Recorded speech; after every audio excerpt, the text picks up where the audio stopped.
नमस्कार, आप सभी का स्वागत है अपने जीवन रूपी रथ के पहिए को सही तरीके से चलाने के लिए।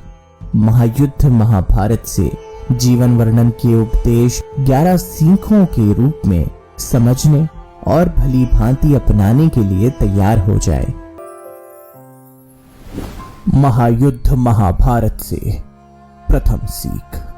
The thought of revenge only brings destruction। बदले का विचार सिर्फ विनाश ही लाता है। महाभारत युद्ध के मूल में बदला लेने की भावना है। पांडवों को बर्बाद करने की सनक ने कौरवों से सब कुछ छीन लिया। सारे कौरव मारे गए।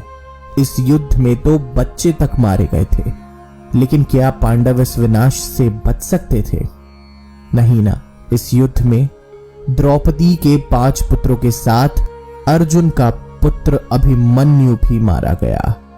स्वर्ग के रास्ते एक कुकुर यानी कि एक कुत्ते के साथ केवल युधिष्ठिर ही पहुंच सके। चीनी साहित्य में एक कहावत है कि अगर आप किसी के लिए बदले की भावना रखते हैं और उसे उसके शैया तक पहुंचाना चाहते हैं, तो आप अपने लिए भी एक कब्र खोद ही लीजिए, क्योंकि जो बदला लेने की भावना से प्रेरित होता है वो अपना ही नुकसान करने के लिए आगे बढ़ उठता है। इसलिए अपने काम पर, अपने धैर्य पर और अपनी सोच पर बदला, प्रतिशोध, इस भावना को हटाए और केवल अपने कर्म की तरफ आगे बढ़िए। किसी का भी बुरा भला ना सोचते हुए अपना ध्यान और अपनी ऊर्जा अपने आप पर केंद्रित करिए और बदले की भावना से बचिए। महायुद्ध महाभारत से दूसरी सीख। लाइफ इज चक्रव्यूह। जिंदगी एक चक्रव्यूह की तरह है। जीवन के चक्रव्यूह के अंदर जाना हमारा कर्म है और उसी से निकलना हमारा फल है। फल पर हमारा अधिकार न तो आज है, न कल था और न कभी होगा। हमारा कर्म सबसे ऊपर है और हमेशा अमर रहेगा। जीवन एक चक्रव्यूह है और हम सभी अभिमन्यु की भांति उससे जूझ रहे हैं। हम चक्रव्यूह के अंदर जाने का रास्ता तो जानते हैं, लेकिन इस जद्दोजहद से भरी जिंदगी, जीवन नामक चक्रव्यूह को छोड़ने का तरीका नहीं जानते हैं। तो जब तक इस चक्रव्यूह में हो, डट कर और जमकर लड़ाई करो। कोई ना कोई मार्ग जरूर निकल आएगा। इसका बहुत ही सरल और सटीक उदाहरण ये होगा डॉन फिल्म अमिताभ बच्चन और हेलेन का ये दृश्य। जब हेलेन अमिताभ बच्चन के साथ होती है और उन्हें बाद में पता चलता है कि ये तो पुलिस की इन्फॉर्मेंट है और इन्हें यहाँ पर पकड़वाने आई हैं, और पुलिस और उनके सिपाहियों ने उन्हें चारों तरफ से घेर लिया होता है। उनके बचने का कोई रास्ता नहीं होता। यहाँ तक कि उनके बंदूक में गोलियां भी हेलेन चुरा लेती है, छुपा देती है या मान लीजिए कि फेंक देती है, जिस कारण से कोई रास्ता नहीं बचता डॉन के पास, अमिताभ बच्चन के किरदार के पास, कि वो वहां से जिंदा और सही सलामत बचकर निकल सके, क्योंकि हर कदम पर तो पुलिस का पहरा है। तब अमिताभ बच्चन का किरदार ये दिमाग लगाता है कि उन्हें पता है कि बंदूक में गोलियां नहीं है। हेलेन के किरदार को पता है कि बंदूक में गोलियां नहीं है, लेकिन पुलिस वालों को नहीं पता कि बंदूक में गोलियां नहीं है। तो डेयरिंग, कॉन्फिडेंस और अपने आप में एक दृढ़ निश्चय कर ये निकलता है किरदार डॉन बाहर कनपट्टी पर बंदूक धरे हुए हेलेन की, और सबको ऐसा लगता है कि अगर हमने कोई भी हरकत की तो हेलेन जान गंवा सकती है। तो बस इसी जद्दोजहद से गुजरते हुए डॉन यानी कि अमिताभ बच्चन का किरदार उस चक्रव्यूह को तोड़कर बाहर निकल जाता है, और कभी किसी को यह पता भी नहीं चला कि उस पूरे दृश्य के दौरान डॉन का सबसे बड़ा हथियार या कवच उनके हाथ में उनकी बंदूक नहीं, बल्कि उनका खुद का दिमाग, वो डेयरिंग और चक्रव्यूह को भेद कर बाहर निकलने का खुद से किया दृढ़ निश्चय था, जो उन्हें डॉन कहला गया। किरदार गलत था, उसके इरादे गलत थे, लेकिन चक्रव्यूह को तोड़कर, चक्रव्यूह को भेद कर, दिमाग का इस्तेमाल कर बाहर निकला कैसे जाता है, ये दृश्य भली भांति इस पूरी सीख का सबसे बड़ा, सबसे सरल और सटीक उदाहरण है, आईना है। महायुद्ध महाभारत से तीसरी सीख। Always gain complete knowledge of anything. हमेशा किसी भी चीज का पूर्ण ज्ञान प्राप्त करें। महाभारत में यह बताया गया है कि अभिमन्यु ने अभिमान में चक्रव्यूह को भेदने की शिक्षा ली, लेकिन इससे बाहर निकलने की शिक्षा नहीं ले सका। वह युद्ध के दौरान चक्रव्यूह में चला तो गया, लेकिन बाहर नहीं आ सका। इस घटना ने संदेश दिया कि एक पिता का यह कर्तव्य है कि वह अपने बेटे को किसी भी चीज की पूर्ण शिक्षा दे। वो कहते हैं ना कि आधा अधूरा ज्ञान कुछ ना ज्ञान होने से ज्यादा खतरनाक होता है। इसका सबसे बड़ा उदाहरण है भारतीय सेना। जब भारतीय सेना में किसी एक नौजवान को हथियार चलाना सिखाया जाता है तो छोटे से छोटे हथियार से लेकर बड़ी से बड़ी बंदूक और तोप तक चलाई जाना सिखाई जाती है। मगर इसका मतलब ये नहीं कि उन्हें हाथ से चलाए जाने वाले बेसिक हथियार जैसे कि चाकू, छुरी, लकड़ी, यहाँ तक कि तलवार ये नहीं सिखाया जाता। बेशक उन्हें सिखाया जाता है, क्योंकि क्या पता कब किस चीज की जरूरत आ पड़े। हमारी सेना यूं तो अपने हर जवान को खिला पिला कर हृष्ट पुष्ट और तंदुरुस्त बनाती है, मगर फिर भी इन्हें भूखा रहने और पानी को दिनों दिनों तक बचाकर पीने की ट्रेनिंग दी जाती है, ताकि मुश्किल के वक्त युद्ध के दौरान अगर ऐसी कोई परिस्थिति आ पड़े तो ये अपना बचाव कर सकेंगे। ज्ञान हर प्रकार के हालात और परिस्थिति का बराबर दिया जाता है। इन्हें मारना सिखाया जाता है तो वही इन्हें बचाना भी सिखाया जाता है।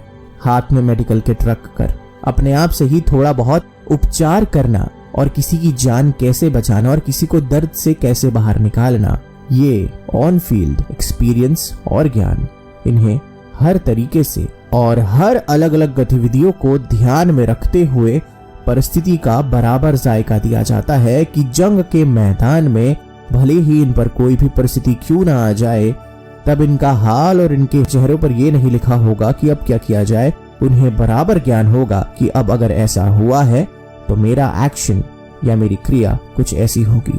इसीलिए हर चीज का पूर्ण तरीके से ज्ञान प्राप्त करना अत्यंत जरूरी है। महायुद्ध महाभारत से चौथी सीख, be brave to stand against wrong. गलत के खिलाफ खड़े होने और आवाज उठाने का साहस रखें। महाभारत का हर अध्याय और हर कहानी हमें अपने परिवार की रक्षा के लिए साहस के साथ गलतियों के खिलाफ खड़ा होना सिखाती है। महाभारत के युद्ध के दौरान पांडवों ने अपने परिवार को बचाने के लिए कितने ही शूरवीरों ने अपनी प्रतिज्ञा, अपना कर्म और अपने परिवार को बचाने हेतु अपने जीवन का बलिदान कर दिया, और यह उनके परिवार के प्रति उनकी देखभाल और स्नेह साबित करता है। गलत के खिलाफ खड़े होने के लिए बहादुर बनना जरूरी है, वरना अन्याय करने वाला कभी नहीं रुकता और न्याय की कोई गुंजाइश नहीं बचती। पूरे विश्व भर में न जाने कितने उदाहरण हैं ऐसे लोगों के, ऐसे विचारों के जिन्होंने गलत के खिलाफ आवाज उठाई। हमारे अपने महात्मा गांधी, जिन्होंने ब्रिटिश साम्राज्य के अन्याय के खिलाफ अपनी नींव रखी और चलते चलते पूरे भारत देश को आजादी से मिलाया।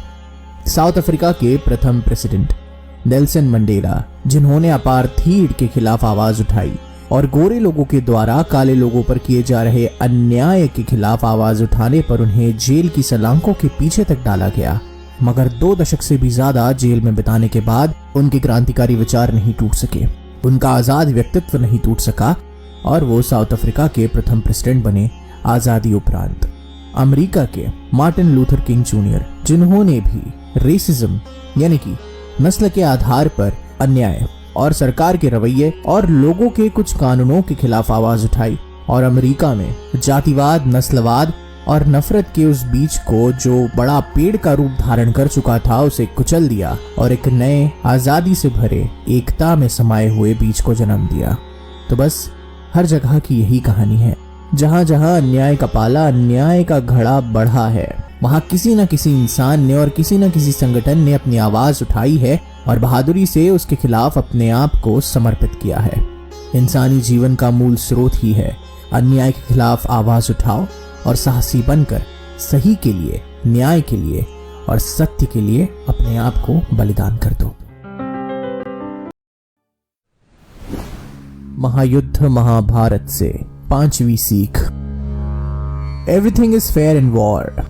जंग में, युद्ध में सब कुछ जायज है, सब कुछ उचित है। क्या आप जानते हैं कि श्री कृष्ण ने अभिमन्यु की मृत्यु को क्यों नहीं रोका और पूर्ण महाभारत में कोई हथियार क्यों नहीं उठाया। इसके पीछे कारण यह है कि अर्जुन कौरवों के साथ युद्ध में कटौती करने से हिचक रहे थे, क्योंकि वे सभी उनके बंधु थे, उनके भाई थे। हालांकि युद्ध चल रहा था, लेकिन अर्जुन का दिल अपने ही लोगों के खिलाफ लड़ने में विचलित हो गया था। ऐसी स्थिति में अभिमन्यु की मृत्यु ने इस पूरे युद्ध को उलट दिया। अपने पुत्र की मृत्यु पर व्याकुल होकर अर्जुन अन्य सभी बातों को भूल जाता है और दृढ़ता के साथ युद्ध में उतर जाता है। ऐसा कहा जाता है कि यह श्री कृष्ण की युद्ध नीति थी।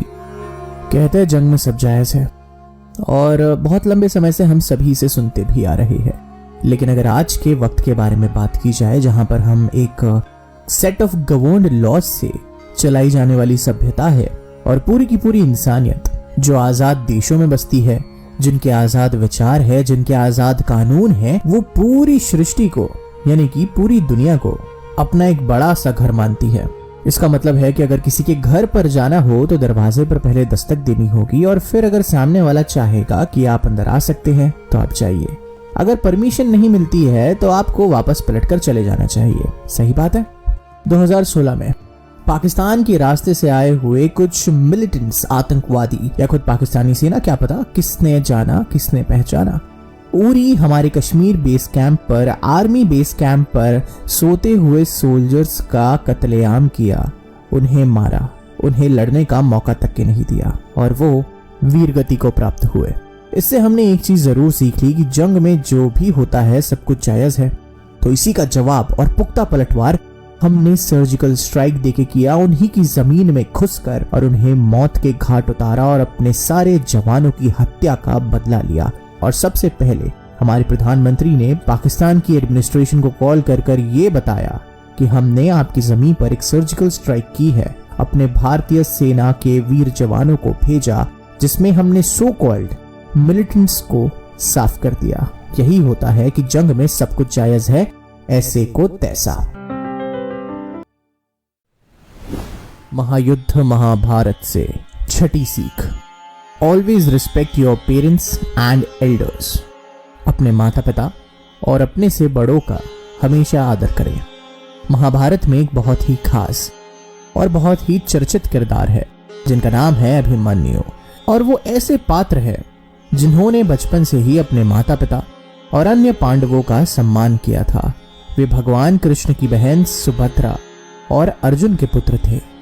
यह हमें हमेशा अपने माता पिता और बड़ों का सम्मान करना सिखाता है, क्योंकि वे ही है जो हमें अपने जीवन में खड़े होने में मदद करते हैं और हमें अपने जीवन के लक्ष्यों की ओर आगे बढ़ने के लिए सिखाते हैं। हमारे मुंह में गया हुआ अनाज का पहला निवाला भी इन्हीं की देन होती है, और तकलीफ में इनका साथ और खुशी में इनका आशीर्वाद और हमेशा बढ़ावा। माता पिता और अपने से बड़ों का आशीर्वाद लीजिए और उनका सम्मान कर उनका ख्याल रखिए। अब इसका मैं क्या ही उदाहरण दूं। ये तो एक सभ्य इंसान की पहचान होगी जो अपने माता पिता और अपने से बड़ों का आदर करे, और यहाँ तक कि अपने अनुजों का ख्याल रखे और अपने से छोटों को स्नेह दे। ये बहुत ही आम पर उसी वक्त पर बहुत जरूरी बात है कि ऐसे आचरण, ऐसे तौर तरीके और जीवन जीने का एक सभ्य तरीका किसी इंसान में है या नहीं। माता पिता सबसे बड़ी कुंजी है। माता पिता की सेवा से बड़ा कोई सेवा नहीं, कोई धर्म नहीं। अपने बड़ों का आशीर्वाद और अपने बड़ों से प्यार करना आपको जीवन में बहुत आगे तक ले जाएगा, और नाजुक से नाजुक परिस्थितियों में भी आपके लिए हिम्मत और प्रेरणा स्रोत बनकर आपको हौसला दिलाएगा। बहुत नसीब से और बहुत किस्मत वालों को माता पिता का आशीर्वाद प्राप्त होता है, और जिनको नहीं होता उनके लिए तो दुनिया ही उसकी माई बाप। किसी से प्यार मिला तो प्यार ले लिया, किसी से फटकार मिली तो सह लिया। माता पिता है तो सब कुछ है। उनका ध्यान रखिए, ख्याल रखिए, और उनके साथ जीने में जिंदगी के सुख को समझिए। सबसे ज्यादा, सबसे खूबसूरत और सबसे सुकून देने वाला एहसास उन्हीं की छाया में प्राप्त होगा। महायुद्ध महाभारत से सातवीं सीख, do not lose your strength during tough times. कठिन समय के दौरान अपनी ताकत ना खोए। महाभारत के दौरान अभिमन्यु ने अपनी सुरक्षा के लिए अपने रथ का पहिया उठाया और दाहिने हाथ से एक तलवार ली उसने कौरवों के योद्धाओं को घायल अवस्था में भी मार डाला। इसके बाद अभिमन्यु की तलवार को कौरवों ने भी तोड़ दिया और उसके हाथ में रथ का पहिया चकनाचूर कर दिया। अब अभिमन्यु पूरी तरह से निहत्था था, लेकिन फिर भी उसने हार नहीं मानी और उसने कौरवों का सामना डट कर किया और करना जारी रखा। यह हमें सिखाता है कि जीवन की कठिन से कठिन परिस्थितियों में भी हमें अपने आप पर विश्वास, अपनी ऊर्जा और अपनी ताकत कभी नहीं खोनी चाहिए। महायुद्ध महाभारत से 8वीं सीख, be obsessed to gain knowledge. ज्ञान प्राप्त करने के लिए जुनूनी बने। केवल एक व्यक्ति द्वारा हासिल की गई शिक्षा और कार्य क्षमता उसे उसके पूरे जीवन भर काम आती है। इन्हीं शब्दों से प्रेरणा लेते हुए हर मनुष्य ने अपने जीवन में ज्ञान प्राप्त करने के लिए जुनून के साथ किसी भी कर्म को अपनाना चाहिए। जिस प्रकार अभिमन्यु ने अपनी मां सुभद्रा के गर्भ से ही ज्ञान प्राप्त करना शुरू कर दिया था और उनका यह ज्ञान प्राप्ति का सिलसिला कभी न रुका। जुनून के साथ उन्होंने हर कर्म को अपनाया और हर कार्य को सही अंजाम दिया, अंत में अपने प्राणों की आहुति तक देकर। इसी प्रकार अगर आप अपने काम के प्रति जुनूनी हैं, भले ही वो कोई भी काम क्यों ना हो, कोई भी बाधा आपका रास्ता नहीं रोक सकती और इतिहास इसका गवाह है। बड़ी से बड़ी जंगें जुनून के बदौलत जीती जाती है। अगर जुनून है तो मंजिल आपके पास है। महायुद्ध महाभारत से 9वीं सीख, फेलियर इज नॉट रॉन्ग। असफलता गलत नहीं है। जीवन एक लंबी यात्रा है और इसमें यह स्पष्ट है कि हम इस यात्रा में विजय और विफलता को देखने जा रहे हैं। असफलताओं के कारण आशा नहीं खोते, गरिमा के साथ विफलता को स्वीकार करने की ताकत रखते हैं, जैसा कि अभिमन्यु ने महाभारत के युद्ध में किया था। इसका सबसे बड़ा उदाहरण है हमारे भारतीय क्रिकेट टीम के पूर्व कप्तान महेंद्र सिंह धोनी, जिन्होंने अपनी बेशुमार बल्लेबाजी के चलते भारतीय क्रिकेट टीम में बतौर बल्लेबाज अपनी जगह बनाई। लेकिन पहले ही मैच में वो 0 पर रन आउट हो गए और वो भी पहली गेंद पर। किसी भी नए खिलाड़ी के लिए अपने पहले ही मैच में एक ऐसा हर्ष पाना उसे निराश और तोड़ सकता है। असफलता उन पर भारी पड़ सकती थी, मगर उन्होंने एक शांत मस्तिष्क के साथ और एक उम्मीद के साथ अपने आने वाले मैचेस पर ध्यान दिया और बाकी इतिहास गवाह है। इसीलिए फेलियर, असफलताएं और विफलताओं से डरना नहीं, बल्कि उनका डटकर मुकाबला करना। अगर एक नजर से देखा जाए, वही आपके सबसे बड़े गुरु है। Failures are your best teachers. आपकी असफलताएं आपको उतना सिखा जाती है जितनी आपकी सफलताएं आपको नहीं सिखा पाती। तो पॉजिटिव एटीट्यूड के साथ अपनी असफलताओं से सीखे, उनका डटकर मुकाबला करें और सफलता की ओर कदम बढ़ाते हुए अपने आप को, अपने पैरों को जमीन से ही जोड़े रखें। महायुद्ध महाभारत से 10वीं सीख, incomplete knowledge is too dangerous. अधूरा ज्ञान बहुत खतरनाक है।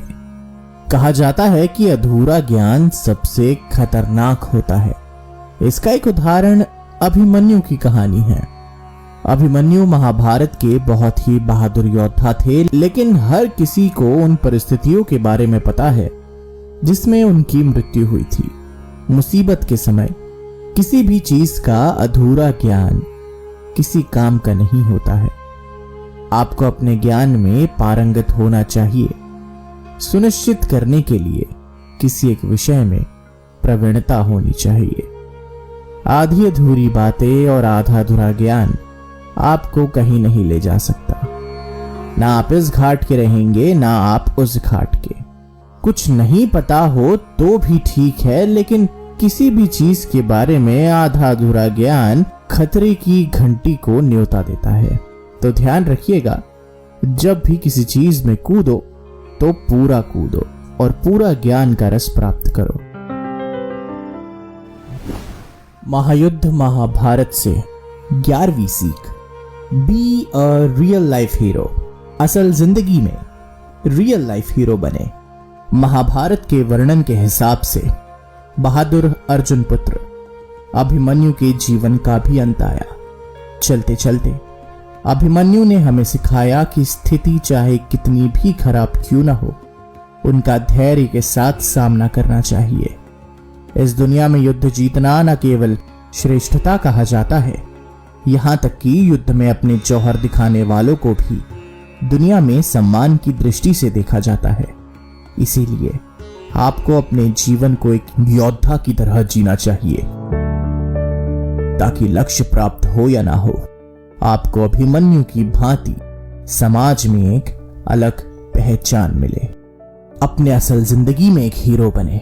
अपने से बड़े, अपने से छोटे, अपने चाहने वाले और यहां तक कि वे जिन्हें आप जानते भी ना हो, लेकिन उनके प्रति प्रेम और सेवा का भाव हमेशा होना चाहिए। उनकी जिंदगी को आप उजागर कर सकते हैं अपने कर्मों से, ऐसे जोशीले कर्म जिसमें आप उनकी तरफ अपना हाथ बढ़ा रहे हैं और अपने कदम अग्रसर कर रहे हैं। और अगर लाइफ में हीरो बनने की प्रेरणा की जरूरत हो तो एक बार बॉर्डर पर तैनात हर उस सिपाही, उस सैनिक की याद कर लेना। क्षण मात्र में आपके अंदर एक ऊर्जा सी दौड़ जाएगी जो आपको रियल लाइफ में नहीं बल्कि रियल लाइफ में एक असली हीरो बनाएगी।